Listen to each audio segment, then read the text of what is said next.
चाची उन बालाज खान खे ख़बर आहे त राबेल जे करे असीं ऋण मारे छॾियो हूंदो, न ई हुनखे घर में रखियो हूंदे, न ई वरी ओताक ते, ऐं असां बि इन करे तकड़ करे को हमिलो कोन था कयूं त मतां असांजी ग़लती जे करे राबेल भेण खे को नुक़सान पहुचे।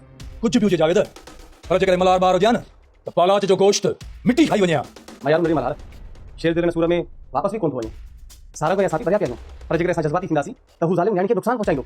सरदार साईं मंठार तव्हांजी गुलामी दिलि सां कंदो आहे ऐं हयातीअ जी आख़िरी घड़ीअ ताईं बि कंदो ईंदो आहे। हो जो तो वकालत करी मुंशी मंठार जी हाणे जो तो ॻाल्हाए ज़बान कोन थो अस्सलाम वालेकुम दोस्तों, पापने का जी न्यू आहे ज़बरदस्त अपडेट खणी हाज़िर थी चुका आहियूं दोस्तों। इन खां पहिरीं असांजे चैनल ते न्यू आहे त सब्सक्राइब करे हाल ते क्लिक कयो। हलूं था पंहिंजी अपडेट जी तरफ़, तव्हांखे इंतज़ारु कोन था करायूं।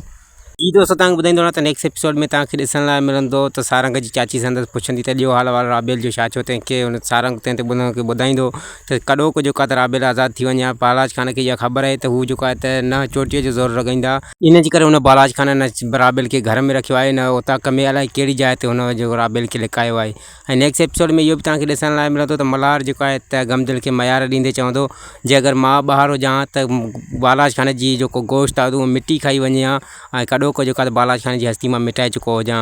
तंहिं ते गमदिल हिन चयो त मयार न ॾे, असां जेको आहे काफ़ी कोशिशि कई आहे पर राबेल जेसिताईं नथी मिले तेसिताईं असां बालाज खान ते बि वार नथा करे सघूं। ईअं न त बालाज खान बची वञे ऐं राबेल खे जेको आहे त नुक़सानु पहुचाए, इन जे करे थधा थी विया आहियूं। ॿिए पासे दोस्तों तव्हांखे ॾिसण लाइ मिलंदो त बालाज खान जेको आहे त मंठार खां सवाल कंदो ऐं सवाल कंदे ई जेको आहे त बालाज खान जो वाठो मंठार जेको आहे त कंधु हेठि झुकाईंदो ऐं जवाबु कोन ॾींदो। ते जेको बालाज खान खे पिरूं पइजी वेंदा त मंठार जेको आहे त गदारीअ ते लही आयो आहे, गदारी थो करे ऐं बालाज खान जे जेको आहे त अखियूं फिरी वेंदी दोस्तों, ऐं मंठार ते जेको आहे कावड़ कंदो दोस्तों।